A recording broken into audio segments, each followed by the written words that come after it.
Hello friends, good evening. Welcome to my channel Astro Kannadiga. Yes friends, ಈ ಒಂದು ವಿಡಿಯೋದಲ್ಲಿ ನಾನು ನಿಮಗೆ ಇನ್ನೊಂದು ಅದ್ಭುತವಾದಂಥ ವಿಚಾರ ಹೇಳಲಿಕ್ಕೆ ಹೊರಟಿದ್ದೀನಿ. ಏನಪ್ಪ ಅಂದರೆ ಹಣ. ಹಣ ಯಾರಿಗೆ ಬೇಡ ಹೇಳಿ, ಎಲ್ರಿಗೂ ಹಣ ಬೇಕು. ಆದರೆ ಹಣ ಎಷ್ಟೋ ಜನಗಳಿಗೆ ಬರೋದೇ ಇಲ್ಲ. ಹಣ ಒಂದು ತುಂಬ ಸಮಸ್ಯೆಯನ್ನು ಎದುರಿಸ್ತಾ ಇರ್ತಾರೆ. ಹಾಗಾದರೆ ಹಣಕಾಸಲ್ಲಿ ಸಮಸ್ಯೆ ಆಗೋದಕ್ಕೆ ಏನು ಕಾರಣ? ಹಾಗಾಗಿ ಏನು ಯಾವ ಯಾವ ಕಾಂಬಿನೇಷನ್ ಇದ್ರೆ ಹಣಕಾಸಲ್ಲಿ ಸಕ್ಸಸ್ ಆಗ್ಬೋದು ಅಂತ ತಿಳ್ಕೊಳ್ಳೋಣ. ನೋಡಿ, ಇವರು ಒಬ್ಬ ಸಾಮಾನ್ಯ ಕುಟುಂಬದಲ್ಲಿ ಹುಟ್ಟಿದಂಥ ಸತ್ಯ ಸಾಯಿಬಾಬಾ ಅವರು ಸುಮಾರು ಮೋರ್ ದೆನ್ ಅಂದರೆ 1,00,000 ಕೋಟಿಗಿಂತ ಹೆಚ್ಚು ಇವರ ಒಂದು ಅಸೆಟ್ ಇತ್ತು, ಒಂದು ಅವರ ಸಂಪತ್ತಿತ್ತು ಅಂತ ಹೇಳ್ತಾರೆ. ಸೊ ಹಾಗಾಗಿ ಅವರ ಒಂದು ಜಾತಕದಲ್ಲಿ ಅಷ್ಟೇನು ವಿಶೇಷವಾಗಿದೆ ಅಂತ ನೋಡೋಣ ಬನ್ನಿ. ನೋಡಿ, ಫಸ್ಟ್ ಆಫ್ ಆಲ್ ಇವರ ಲಗ್ನ ತುಲಾ ಲಗ್ನ. ನೋಡಿ, ತುಲಾ ಲಗ್ನ. ಲಗ್ನಾಧಿಪತಿ 2ರಲ್ಲಿರೋದು. ಮೊದಲನೇದಾಗಿ ಲಗ್ನಾಧಿಪತಿನೇ 2ನೇ ಮನೆ. 2ನೇ ಮನೆ ಅಂದರೆ ಧನಸ್ಥಾನ ಅಂತ ಕರೀತಾರೆ. ನೀವು ಅಸ್ಟ್ರಾಲಜಿನಲ್ಲಿ, ನೀವು ಅದರಲ್ಲೂ ವೇದಿಕ್ ಅಸ್ಟ್ರಾಲಜಿನಲ್ಲಿ 2ನೇ ಮನೆಯನ್ನು ಧನಸ್ಥಾನ ಅಂತ ಕರೀತಾರೆ, ಹಣದ ಸ್ಥಾನ. ಸೊ ಲಗ್ನಾಧಿಪತಿನೇ 2ನೇ ಮನೆಗೆ ಬಂದಿರೋದು ಅತ್ಯಂತ ಶುಭ. ಓಕೆ. ಎರಡನೇದಾಗಿ ಮರ್ಕ್ಯುರಿ. ನೋಡಿ, ಮರ್ಕ್ಯುರಿ ಈ ಒಂದು ಲಗ್ನಕ್ಕೆ 9ನೇ ಮನೆಗೆ ಅಧಿಪತಿ, ಅಂದರೆ ಅದೃಷ್ಟಕ್ಕೆ ಅಧಿಪತಿ. ಮರ್ಕ್ಯುರಿ 2ನೇ ಮನೆಯಲ್ಲಿ ಕೂತಿರುವಂಥದ್ದು. ಹಾಗೂ ಎಸ್, ಮತ್ತೆ ಸೂರ್ಯ ನೋಡಿ 11ನೇ ಅಂದರೆ ಲಾಭಾಧಿಪತಿ.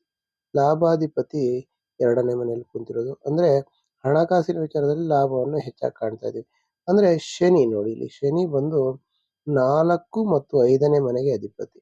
4 ಅಂದರೆ ಸುಖ ಸ್ಥಾನ, 5 ಅಂದರೆ ಪಂಚಮ ಸ್ಥಾನ, ಪೂರ್ವ ಪುಣ್ಯ ಸ್ಥಾನ ಅಂತ ಕರಿತೀವಿ. ಈ 2 ಮನೆಗಳು ಅತ್ಯಂತ ಶ್ರೇಷ್ಠ. ಈ 2 ಮನೆಗಳ ಅಧಿಪತಿಯಾದಂಥ ಶನಿಯಲ್ಲಿ ಕೂತಿರುವಂಥದ್ದು. ಸೊ ಇಲ್ಲಿ ನೋಡಿ, 2ನೇ ಮನೆಯಲ್ಲಿ ತುಂಬಾ ಪವಿತ್ರವಾದಂಥ ಗ್ರಹಗಳ ಒಂದು ಸಂಗಮ ಆಗಿರೋದನ್ನ ಕಾಣಿಸುತ್ತೆ. ನೋಡಿ, ಸುಮಾರು 4 ಗ್ರಹಗಳು ಈ ಒಂದು ಮನೆಯಲ್ಲಿರುವಂಥದ್ದು ಇವರ ಹಣಕಾಸಿನ ಸ್ಥಿತಿಯನ್ನು ಅತ್ಯುತ್ತಮಗೊಳಿಸುತ್ತೆ ಅಂತ ಹೇಳ್ಬೋದು.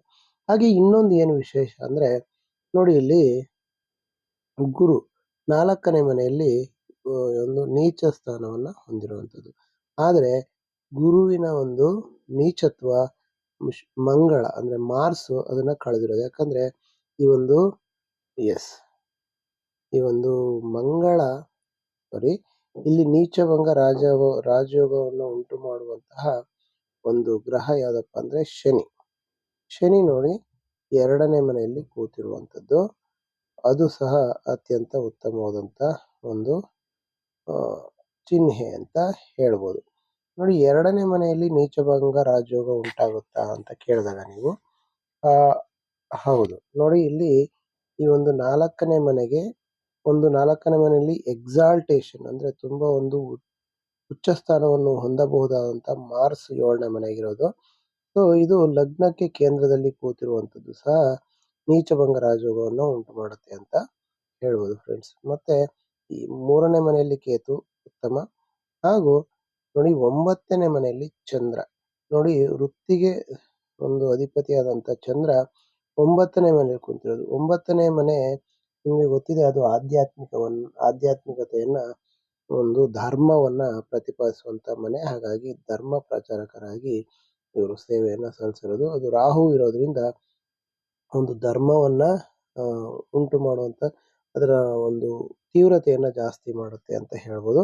ಹೀಗೆ ಯಾರಿಗೆ ಆಗಲಿ ಒಬ್ಬ ವ್ಯಕ್ತಿ ಇಷ್ಟೆಲ್ಲ ಒಂದು ಪಾಸಿಟಿವ್ ಕಾಂಬಿನೇಷನ್ ಇದ್ದಾಗ ವ್ಯಕ್ತಿ ಸಹಜವಾಗಿಯೇ ಅತ್ಯಂತ ಹೆಚ್ಚು ಶ್ರೀಮಂತಿಕೆಯನ್ನು ಹೊಂದುತ್ತಾರೆ ಅಂತ ಹೇಳ್ಬೋದು. ಹಾಗಾಗಿ ನಿಮ್ಮ ಒಂದು ಚಾರ್ಟಲ್ಲೂ ಸಹ ಈ ಥರ ಒಂದು ಉತ್ತಮವಾದಂಥ ಒಂದು ಕಾಂಬಿನೇಷನ್ ಇದೆಯಾ ಅಂತ ನೋಡ್ಕೊಳ್ಳಿ. ಮೋರ್ ಓವರ್ ನೋಡಿ, ಮಂಗಳ ಒಂದು 7ನೇ ಮನೆಯಲ್ಲಿ ಏನಾಗಿದ್ದಾನೆ, ಎಕ್ಸಾಲ್ಟೇಷನ್ ಅಂದರೆ ಸ್ವಸ್ಥಾನದಲ್ಲಿರುವಂಥದ್ದು.